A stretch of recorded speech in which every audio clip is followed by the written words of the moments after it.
పంచుకోవాల్సింది కాదు, ఇప్పుడు ఆశయాన్ని కూడా పంచుకోవాల్సిన సందర్భం.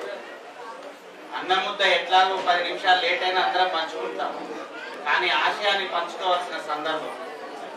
ఎందుకంటే ఎంత కష్టపడ్డా ఎన్ని ఇబ్బందులు వచ్చినా మనం మన పిల్లల కోసమే మన బతుకులన్నీ, అవునా కదా?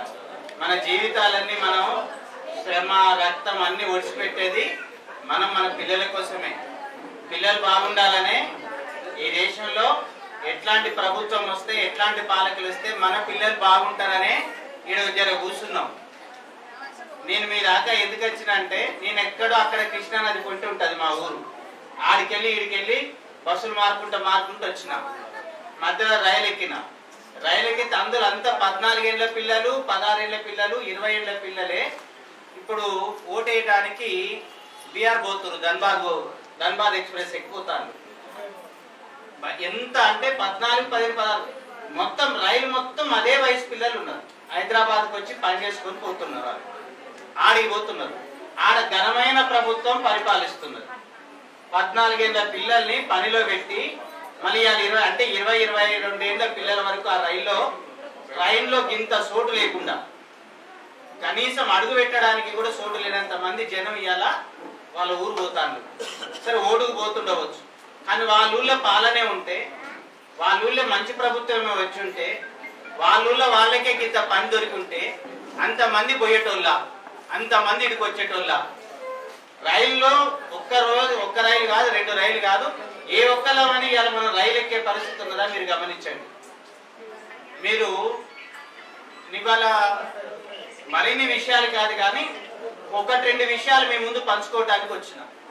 ఆ పంచుకోవడం ఏంటి అంటే, అన్న మీరు చాలా మంది ఈడ పెద్ద చదువులు చదివిస్తున్నారు, మీ పిల్లలు అయితే మంచి చదువులు చదివిస్తున్నారు.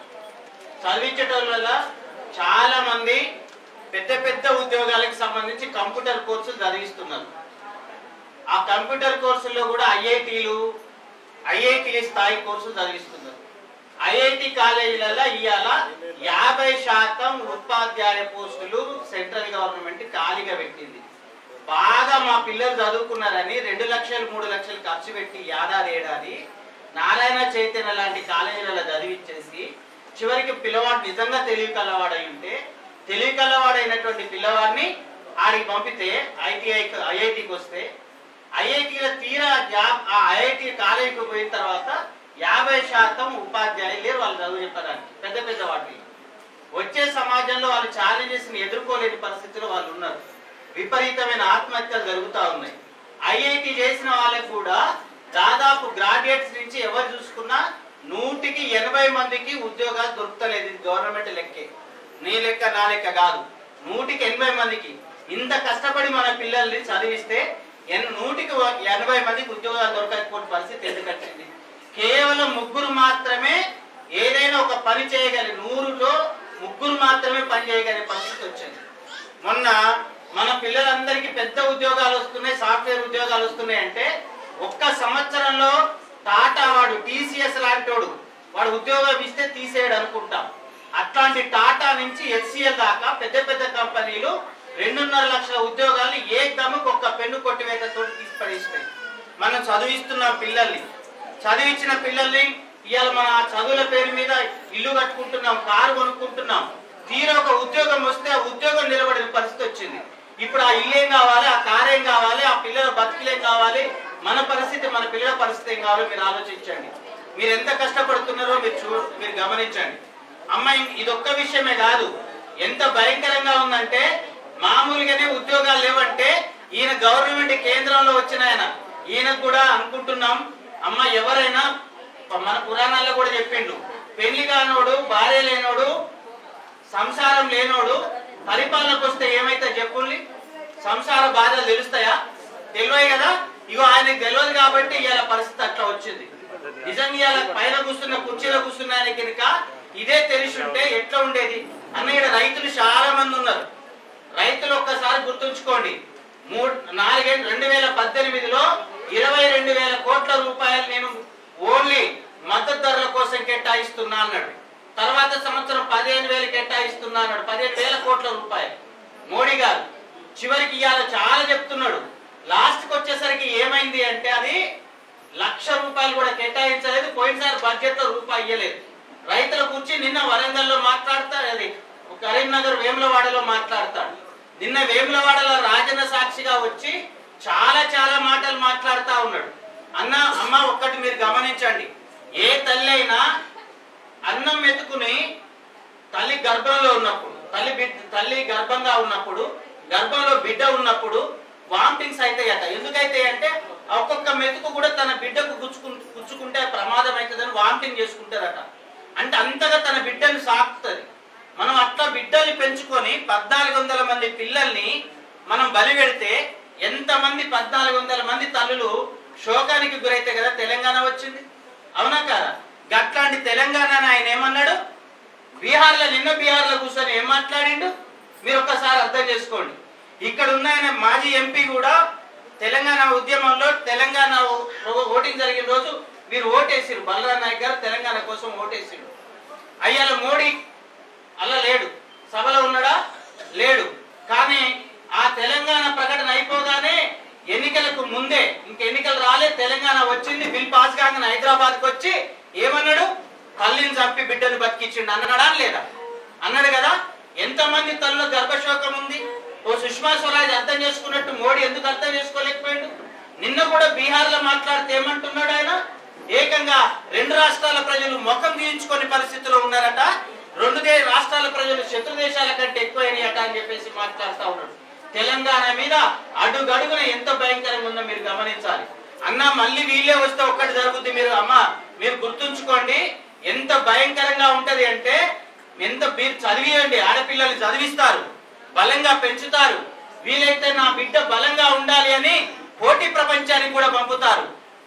ఇట్లనే దాదాపు కొన్ని 100 మందిని మనకు కరాటేకు లేకపోతే కుస్తీ పోటీలు తయారు చేయడానికి మీలాంటి తల్లులు ఆడపిల్లల్ని ధైర్యంగా పెంచి ముందుకు తీసుకపోతే, బ్రిజ్భూషణ్ అనేటోడు ఎంతమంది ఆడపిల్లల్ని తమ దగ్గర ట్రైనింగ్ కోసం వచ్చిన కుస్తీ పోటీల్లో ఎంత పెద్ద మొగోలను ఓడగొట్టిన ఆడబిడ్డల్ని బ్రిజ్భూషణ్ అనే ఒక ఎంపీ ఎంతమందిని ఆగం చేసిండో మీకు తెలియదా? మళ్ళీ వీడియో వస్తే ఏమైంది? మన తెలంగాణలో ప్రతి ఊరు నర్సంపేట కూడా అట్లే అవుతుంది. బెంగళూరులో రేవన్న కొడుకు ఏం చేసిండన్నా? ఎంతమంది ఆడపిల్లల జీవితాల్ని 3000 రికార్డ్సా, 3000 మంది వీడియో రికార్డ్సా. ఓ ఎంపీ నిన్న ఆయన పక్కన వేసుకొని ఓట్లేపిచ్చి ఇవన్నీ సెంట్రల్ గవర్నమెంట్ కి తెలియదా అన్న? నేను వీడికి వచ్చేది తెలుస్తుంది అన్న, మీటింగ్ పెట్టే తెలుస్తుంది. మీరు ఈ మీటింగ్ లో ఎంతమంది సెల్ ఫోన్లు ఇక్కడ ఉన్నాయి ఇవన్నీ తెలుస్తుంది. గవర్నమెంట్ తలుచుకుంటే ఒక్క క్షణంలో హైదరాబాద్ సీసీ కెమెరాలని లెక్క పెడితే 1,00,000 సీసీ కెమెరాల్లో ఒక్క సెకండ్ లో డీకోడ్ చేయొచ్చు. అట్లాంటిది రేవన్న కొడుకు ఇంతమంది మీద అత్యాచారం చేస్తుంటే సెంట్రల్ గవర్నమెంట్ కు తెలియదా అన్న? ఆడపిల్లల మీద ఇంత ఆగం చేస్తుంటే ఏం జరుగుతుంది? అట్లా 1000 మంది మీద చేసి పెడితే రేపు ఇదే గవర్నమెంట్ మళ్ళీ వస్తే ఏమైతుందన్నా? మళ్ళీ ఇదే గవర్నమెంట్ వస్తే అమ్మలు మీరు ఆలోచించండి. ఇదే పువ్వు గుర్తు పెట్టుకొని ముందుకు వస్తున్నాడు, రేపు మళ్ళీ మన దగ్గరికి వస్తే ఏమైతుంది? ఏం జరుగుతుంది? ఏ రూపంలోకి పోతాం? మీరు ఒక్కసారి అర్థం చేసుకోండి. ఇవాళ మీరు ఇదొక్కటే కాదు, ఇవాళ ఈ పాలకులే మళ్ళీ వస్తే ఏమైంది అంటే, ఇందాక మీరు ఇక్కడికి వచ్చి అంబేద్కర్ మాట మాట్లాడి వేములవాడ సాక్షిగా గుండెలు మండిపోతున్నాయి. అంబేద్కర్ మాట మాట్లాడే అర్హత మోడీకి ఉన్నదా మీరు చెప్పండి? అంబేద్కర్ రాజ్యాంగం గురించి ఏదో ఆయన రకరకాలుగా మాట్లాడుతున్నాడు, లేదా అంబేద్కర్ తక్కువ చేస్తూ లేదా రాజ్యాంగాన్ని ఏదో ప్రొటెక్షన్ చేస్తున్నట్టు. ఏ రోజు భారతీయ జనతా పార్టీ గాని దానికి ముందున్న జనసంఘ గాని వాళ్ళ పూర్వ సంస్థ అయినా గాని ఏ రోజు కూడా వాళ్ళ జాతీయ వాళ్ళ సంస్థల మీద వాళ్ళ వేదికల మీద జాతీయ జెండాను ఎగిరివేయలేదు. అట్లనే కాదు, ఏకంగా ప్రతి చోట మీరు చూడండి రైటిస్ట్ వింగులు ఆ యొక్క జెండా కప్పుకున్నటువంటి అంగీలు వేసుకున్నటువంటి వ్యక్తులు అడుగడుగున అంబేద్కర్ హింస పెట్టారు. ఇప్పుడు కూడా అంబేద్కర్ ని న్యూన్యతగా చూస్తున్నటువంటిది ఏదైనా ఉంది అంటే వాళ్ళే. అట్లాంటి మీరు గమనించండి, చిట్ట చివరికి అంబేద్కర్ రాసిన పుస్తకాలు కుల నిర్మూలన అనే పుస్తకాన్ని కేంద్ర ప్రభుత్వం ప్రతి సంవత్సరం ప్రింట్ చేస్తుందన్న. అట్లాంటి కుల నిర్మూలన పుస్తకాలతో పాటు అంబేద్కర్ రాసిన 11 పుస్తకాల వాల్యూమ్స్ ఉంటాయి. ఆ వాల్యూమ్స్ ఏ ఒక్క వాల్యూమ్ కూడా ఈ సెంట్రల్ గవర్నమెంట్ వచ్చిన కాడి నుంచి ప్రింట్ చేయట్లేదు. అంబేద్కర్ పుస్తకాన్ని ప్రింట్ చేయండి. అంబేద్కర్ విధ్వంసానికి గురి చేసినటువంటి ప్రభుత్వం అంబేద్కర్ మాట గుర్తు చేసేందుకు వీలుందా? మీరు గుర్తుంచుకోండి. ఓ పక్కంగా 39 లక్షల కోట్ల ఆస్తులైన ఎల్ఐసిని అమ్ముకున్నాడు. రిజర్వేషన్ గురించి మాట్లాడుతున్నాడు. ఎల్ఐసి పోయింది, బీమాలు పోయినాయి, బ్యాంకులు పోయినాయి, 400 రైల్వే స్టేషన్లు తీసుకుపోయిండు. రేపు ఎల్లుండే Kishan Reddy Secunderabad railway station private sector అమ్ముతాడు. రేపు వచ్చి ఆయన మాట్లాడతాడు. ఎన్ని నౌకా కేంద్రాలు పోయినాయి. మీరు ఒకటి గమనించండి. ఎవరినో కొట్టి మొగసాలకు ఎక్కిందంటారు చూడండి. కొట్టి మొగసాలకు ఎక్కి ముగ్గురిని కొట్టి మొగసాలకు ఎక్కిందంటారు చూసిరా, గా బాపది గాయం. మీరు ఒక్కటి గమనించండి. మీరు కరోనా కాలం చూసిరు కదమ్మా, కరోనా కాలం చూసిరమ్మా తల్లి. కరోనా కాలంలో పరిస్థితి ఏమైంది? కనీసం ఒక్కరికైనా ఆక్సిజన్ ఇచ్చే పరిస్థితి వచ్చిందా? బెడ్ దొరికే పరిస్థితి వచ్చిందా? కానీ మీరు ఒక మెడిసిన్ వేసుకుని గుర్తుందా? బాగా కోవిడ్ సమయంలో వ్యాక్సిన్ వేసుకుని గుర్తుందా? ఇవాళ కొన్ని వ్యాక్సిన్ ఎన్నికి తీసుకుంటుంది. నిన్న ఒక వ్యాక్సిన్ ఆస్ట్రాజెనకా ఒక్కసారి ఎన్నికి తీసుకుంది. నేను చేసిన దాంట్లో తప్పున్నదని ఎన్నికి తీసుకున్నది. మీరు గమనించండి. ఎన్ని హెటిరో అనేటటువంటి వాడు, హెటిరో డ్రగ్ అనేటటువంటి వాడు మనకేసినటువంటి అదేంటి రెమిడిసివర్ వేస్తే ఎంతమంది గుండె పోట్లు వచ్చినాయి? ఈ గవర్నమెంట్ కు తెలియదా? వాళ్ళు ఇచ్చిన డబ్బులు తీసుకుని ఎలక్ట్రల్ బాండ్స్ లో టీఆర్ఎస్ 120 కోట్లు తీసుకుంటే బీజేపీ 100 కోట్లు తీసుకొని మమ్మల్ని బలి పెట్టింది. మళ్ళీ వస్తే ఏమైందన్నా? మళ్ళీ వస్తే ఏమైంది మీరు చెప్పండి. మీరు గుర్తుంచుకోండి. భయంకరంగా చిన్న రక్తహీనతకు ఉపయోగించే ఇంజక్షన్లు కూడా పొల్యూషన్ ఇంజక్షన్ చేసింది గవర్నమెంట్. మళ్ళీ వీళ్ళు వస్తే ఏం చేస్తుంది? మనుషులకు ప్రాణాలు తీసే ఇంజక్షన్లు ఈ ప్రభుత్వం ఇస్తుంది. మీరు గమనించండి. వాడు మీరు అనుకుండొచ్చు రాముడి విగ్రహం పెట్టిండు, రాముడికి గుడి కట్టిండు అని మీరు అనుకోవచ్చు. కానీ ఒక్కటి గుర్తుంచుకోండి, రాముణ్ణి దెబ్బ కొట్టిన వాడు, రాముణ్ణి నిజంగా దెబ్బ కొట్టిన వాడు ఎవడన్నా ఉండు అంటే ఇలా కేంద్రంలో బీజేపీ తప్ప ఇంకొకటి లేదు. ఎన్నడన్నా రాముడి చరిత్ర చదివితే కనీసం నోటి నుంచి ఆయన మాట్లాడుతుంటే, రాముడు మాట్లాడుతుంటే ఎంత సాత్వికంగా ఉంటుంది. వాల్మీకి రామాయణంలో ఎంత పద్ధతి కలిగిన మాటలు మాట్లాడతాడు. రాముని పేరే మర్యాద పురుషోత్తముడు కదన్న. రాముని ఏమంటారు? మర్యాద పురుషోత్తముడు అంటారు. మరి మర్యాద పురుషోత్తముడు రాముని పట్టుకొని ఏం చేసినా నువ్వు? బజార్కి ఇడుస్తావా? ఓట్ల కోసం రాజకీయం చేస్తావా? రాముని పట్టుకొని రాముడి యొక్క మీరు ఒక్కసారి గుర్తుంచుకోండి. బాలకృష్ణుడి చరిత్ర మనందరికీ తెలుసు. కానీ బాలరాముడికి ఒక చరిత్ర ఉందా? లేదు. బాలరాముడి విగ్రహం పెట్టావు, నీకు సీతను తీసి పక్కకు పెట్టినావు, రాముడి నుంచి సీతను తీసి పక్కకు పెట్టినావు, రాముడి నుంచి దశరథుని తీసి పక్కకు పెట్టినావు, రాముడి నుంచి లక్ష్మణుని తీసి పక్కకు పెట్టినావు, రాముడి నుంచి భరత శత్రుని తీసి పక్కకు పెట్టినావు, రాముడి నుంచి హనుమంతుని కూడా తీసి పక్కకు పెట్టి ఒక్క రాముడి నాడు ఎస్టాబ్లిష్ చేసినావు. రాముడి కుటుంబాన్ని నువ్వు విడగొట్టినావు. భారతీయ కుటుంబాన్ని నిలబెడతావా అన్న? ఇంతమంది సమిష్టి కుటుంబాన్ని నిలబెడతాడు ఆయన. ఈయనకు ఆ శక్తి ఉందా? రాముడి నుంచి సీతమ్మని విడగొడతావా? రాముడి నుంచి లక్ష్మణ్ణి విడగొడతావా? విడగొట్టి ఒక్క రాముడిని పెట్టి నేను రాముడిని $3.7 బిలియన్ అన్న రామాలయంలో ఖర్చు పెట్టింది. మొత్తం కేసీఆర్ మనకి భద్రాద్రి మన యాదగిరి గుట్ట ఉంది కదా, యాదగిరి గుట్ట నుంచి హైదరాబాద్ దాకా రియల్ ఎస్టేట్ చేసిండు కదా, అయోధ్య నుంచి ఢిల్లీ దాకా రియల్ ఎస్టేట్ చేయడానికి ఆయన అయోధ్య రామాలయం పెట్టిండు తప్ప ఇంకోటి కాదు. మీరు గుర్తుంచుకోండి. ఇంకొకటి గుర్తుంచుకోండి, తెలంగాణకు అద్భుతమైన సాంప్రదాయం ఉంది. భద్రాచలంలో ఎవరిని తీసుకెళ్తాం? తలంబ్రాలు ఎవరిస్తారు? ప్రభుత్వం అంటే ఎవరితో ప్రారంభించింది? సీఎం. మొట్టమొదటిగా ప్రారంభించింది ఎవరు? తానీషా ప్రభు కదా. అంటే హిందూ ముస్లిం సాంస్కృతిక సమ్మేళనం ఎక్కడ బాగుంది? ఇగో ఇక్కడ ఉంది. రేపు దీన్ని దెబ్బ కొడటానికి ప్రయత్నం చేస్తా ఉన్నాడు మోడీ. మళ్ళీ వస్తే తెలంగాణని అంగీకరించలే. కేంద్ర హైదరాబాద్ ని మీరు గుర్తుంచుకోండి. హైదరాబాద్ ని ఆయన సర్జికల్ స్ట్రైక్ చేసి హైదరాబాద్ ను మొత్తాన్ని తీసుకుపోయి కేంద్ర పాలిత ప్రాంతం చేస్తాడు మోడీ. No doubt. ఇప్పటిదాకా మనకి హైదరాబాద్ అంటే మనది. మళ్ళీ మోడీ వస్తే మీరు గుర్తుంచుకోండి, నర్సంపేటే కాదు హైదరాబాద్ ఇప్పుడు మార్వాడి చేతులకు పోలే, గుజరాత్ చేతులకు పోలే, రేపు మొత్తం నర్సంపేట మొత్తం మార్వాడి చేతుల్లో ఉంటుంది. గుర్తుంచుకోండి. చిన్న కిల్లి కొట్టు కానించి మొదలుకుంటే సెల్ ఫోన్ షాపు దాకా ఎవ్రీథింగ్ మొత్తం వాళ్ళ చేతుల్లో ఉంటది. మొత్తం మార్వాడి మాయమవుతుంది, గుజరాతీ మాయమవుతుంది. జిఎస్టీ తెచ్చినప్పుడు ఏం చెప్పినావన్నా? మొత్తం అన్ని క్లియర్ అని చెప్పినావు. అన్నావా? యాడ దొంగ దబ్బే దొరకదు అన్నావు. ఏమైందన్నా? మొత్తం బ్లాక్ దందా దొరుకుతలేదా? మళ్ళీ వస్తే ఏమైతుంది? మోడీ మళ్ళీ వస్తే భయంకరమైన జీవితాన్ని మనం అనుభవిస్తాం. గతంలో ఎవరు ఊహించని మన జీవితాలకు మనకు భద్రత లేని మీరు ఒక్కడు గుర్తుంచుకోండి, ఈయన దేశాన్ని కాపాడుతాడా? నిన్న సుబ్రహ్మణ్య స్వామి బీజేపీలో పెద్ద నాయకుడు అన్న సుబ్రహ్మణ్య స్వామి, బీజేపీలో మోడీని ప్రమోట్ చేసినటువంటి వ్యక్తుల్లో సుబ్రహ్మణ్య స్వామి ఒకడు. నిన్న ఇచ్చిన ఇంటర్వ్యూలో ఏం చెప్పిండు?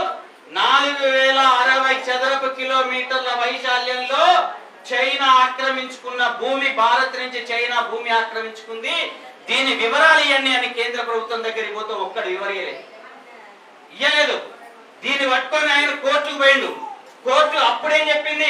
ఇగో మీ సుబ్రహ్మణ్య స్వామి అడుగుతున్నాడు కదా, చైనా ఆక్రమించుకున్నది భారతదేశాన్ని అంటున్నారు, ఎంత భూమిని ఆక్రమించుకున్నదో లెక్కలతో సాయం అంటే ఇంతవరకు ఇంకా లెక్కలతో ఆయన చెప్తున్నాడు. ఏకంగా ఆయన స్వయంగా అంటున్నాడు ఎట్లా నిధులు వసూలు చేసుకున్నదో, ఎలక్ట్రానిక్ బాండ్స్ విషయంలో ఎట్లా నిధులు వసూలు చేసుకున్నదో ఆయన చెప్తున్నాడు. కాబట్టి గుర్తుంచుకోండి, మళ్ళీ వస్తే భారతదేశం ఆయన రక్షిస్తున్నాడా? చైనా ఆక్రమించుకున్నదా లేదా? మీరు 370 తోడు పెడితే ఇవాళ అక్కడ జనాలు 15 నుంచి 20 లక్షల మంది జనాలు, ఒక ఆయన పేరు మీద సోను వాంజో పేరు మీద దీక్ష జరుగుతుంది. 15 నుంచి 20 లక్షల మంది ప్రజలు జమ్మూ కాశ్మీర్ లో కొట్లాడుతున్నారు మా హక్కుల కోసం అని చెప్పేసి. ఏం చేసిండు? మళ్ళీ మోడీ వస్తే ఏమైంది? మళ్ళీ మోడీ వస్తే ఇగో మనం అందరం కలిసి ఉంటామన్నా. మన భారతదేశంలో ఏ భూమి మిగలదు. మీరు ఒకటే అనుకోవచ్చు, తెలంగాణకు ఆయన బద్ధ శత్రువు. తెలంగాణ ఉద్యమంలో తిరిగిన మామూలు మనుషులు కాదు, వరవరరావు లాంటి వ్యక్తులు తీసుకుపోయి జైలేసి ఇప్పటి వరకు బయటకు రప్పించిరా? రేపు మిమ్మల్ని మళ్ళీ వస్తే తెలంగాణలో ఈ బండి సంజయ్ గుండు సంజయ్ వస్తే ఏం జరుగుతుందన్నా? అందరూ వరవరరావును చూస్తారు. ఇక్కడ వీళ్ళు కాదు, ఎవ్వరు ఉండరు, అందరం తీసుకుపోయి లోపల పడేస్తారు ఈ రాష్ట్రంలో మళ్ళీ వాళ్ళే వస్తే. కాబట్టి మిత్రులారా ఒకటి గుర్తుంచుకోండి, ఈ ప్రభుత్వమే మళ్ళీ వస్తే మన జీవితం చాలా దుర్భరం అవుతుంది. అంతిమంగా ఒక్కటి మాత్రం గుర్తుంచుకోండి, ఈ దేశంలో రాజ్యాంగం ఉండదు. రాజ్యాంగం ఉండదు. ఈ రాజ్యాంగం పూర్తిగా మన కష్టంతో, భగత్ సింగ్ త్యాగంతో, అల్లూరి సీతారామరావు త్యాగంతో, కొమరంభీం త్యాగంతో, తెలంగాణ సాయుధ పోరాట త్యాగంతో, ఇట్లా అనేక త్యాగాలన్నీ కలిపి ఒక దగ్గర గుడికొచ్చి రాజ్యాంగం తయారు చేస్తే ఇవాళ రాజ్యాంగం మోడీకి వ్యతిరేకం కాబట్టి దాన్ని తురుస్తున్నాడు. రేపు మోడీ వస్తే ఆదివాసీ భూములు ఉండవు, ఆదివాసీ జీవితాలు ఉండవు. చిట్ట చివరికి మీకు ఒక్కటే చెప్పి ముగిస్తున్నా, పని పథకం ఉందా? 100 రోజుల పని పథకం ఉందా? పోయినసారి 90,000 కోట్లు కేటాయిస్తే మొన్న 60,000 కోట్లు కేటాయించిండు. రేపో ఎల్లుండో పని పథకం కూడా పోతే మళ్ళీ మోడీ వస్తే 100 రోజుల పని పథకం కూడా మన దగ్గర ఉండబోదు. బడ్జెట్ మొత్తం కట్ అవుతున్నది. గుర్తుంచుకోండి అమ్మా, అందరం కలిసి తిరిగిన సమాజం, అందరం గంగా జమున తహజీబ్ లాగా తిరిగిన సమాజం. ఇందులో పుల్లలు పెట్టొద్దు, విషం నింపొద్దు. అంటే ఈడెవరు రావాలి? వాళ్ళే రావాలి. తెలంగాణ ఎవరిచ్చిరో వాళ్ళకే మనం మద్దతు తెలపాలి. తెలుపుదామా? తెలంగాణ ఇచ్చిన వాళ్ళనే ఇవాళ కరెక్ట్ గా గుండె దించుకోవాల్సిన సమయం తెలంగాణ ప్రజలారా గుర్తుంచుకోండి. రాముడు ఎక్కడున్నాడు అని హనుమంతుని అడిగితే అక్కడ ఇక్కడ అని లేదు. ఏం చేసిండు హనుమంతుడు? గుండె తీర్చుకొని చూపించిండు హనుమంతుని. ఇవాళ తెలంగాణ పట్ల మనం ఏం చేయాలి? తెలంగాణ ఇచ్చిన సోనియమ్మకు, తెలంగాణ ఇచ్చిన రాహుల్ గాంధీకి మనం ఏం చేద్దాం? గుండె తీర్చుకోవాల్సిన అవసరం లేదు, ఓ చిన్న ఓటు నేద్దాం. ఓటు అంటే మామూలు విషయం కాదు. ఇప్పుడోనే కాదు, తప్పు చేసేవాళ్ళు శిక్షించే ఏకైక అధికారం ఓటుతో ఉందని గుర్తుంచుకోండి. ఇంకోటి కూడా గుర్తుంచుకోండి, అవసరం వచ్చినప్పుడు స్తంభాలలో ఉన్న ఉగ్ర నరసింహులాగా బయటకు వచ్చి దుర్మార్గుల్ని కొట్టాలా వద్దా? కొట్టాలా వద్దా? ఇప్పుడు స్తంభాలకి ఇంకా దాచుకోవద్దు. మనం ఇంకా స్తంభాల లోపల ఉండేటోళ్ళం కాదు, స్తంభాన్ని బద్దలు వల్ల కొట్టుకొని బయటికి రావాలి. ఒకటి గుర్తుంచుకోండి, ఎలక్షన్ మేనేజ్మెంట్ చేసేటటువంటి వాళ్ళు ఈవీఎంల పట్ల జాగ్రత్తగా ఉండండి. ఈవీఎంలో ఏ ఓటు ఎటువైపు షిఫ్ట్ అయినా చేయగలుగుతాడు. ఆడ పరిస్థితి బాగలేదు. ఆడ ఆల్రెడీ ఉత్తర భారతదేశంలో మోడీకి దింపుడు గల్లం ఆశ వచ్చింది. దింపుడు గల్లంలో మోడీ అక్కడ ఉన్నాడు. దింపుడు గల్లంలో ఉన్నవాడిని అక్కడనే ఉంచాలి, మళ్ళీ వారి పానం పోయొద్దు. తెలంగాణలో పానం పోతామా? దింపుడు గల్లం నుంచి సీదా ఎక్కడికి పోవాలి? పోతేనే మనం బతుకుతాం. మళ్ళీ ఆ రాక్షసుడు వస్తే రావణ బ్రహ్మ కన్నా 10 తలలు ఉన్నాయి కానీ వీనికి 39 తలలు ఉన్నాయి. ఆర్ఎస్ఎస్ శాఖలు 39 తలలు ఉన్నాయి. వీని నుంచి మనం ఎదుర్కోలేం. కాబట్టి మిత్రులారా మీరు గుర్తుంచుకోండి, జ్ఞానంతో వివరించండి, ఈవీఎంల పట్ల జాగ్రత్త ఉండండి. ప్రతిదీ రేపు ఈ దేశంలో ఏ మిలిటరీని చంపకుండా మోడీ అధికారంలోకి వస్తాడేమో చూద్దాం. ఈ దేశంలో దొంగ ఓట్లు వేయకుండా మోడీ అధికారంలోకి వస్తాడేమో చూద్దాం. ఈ దేశంలో ఈవీఎం మ్యానిపులేట్ చేయకుండా అధికారంలోకి వస్తాడేమో చూద్దాం. ఈ దేశంలో హిందూ ముస్లింల మీద వైరుధ్యాలు పెట్టకుండా అధికారంలోకి రాగలుగుతాడా అనేది చూద్దాం. దానికి సరైన సమాధానం తెలంగాణ నుంచి ఇద్దామని చెప్తూ అవకాశం ఇచ్చినందుకు ధన్యవాదాలు. సెలవు.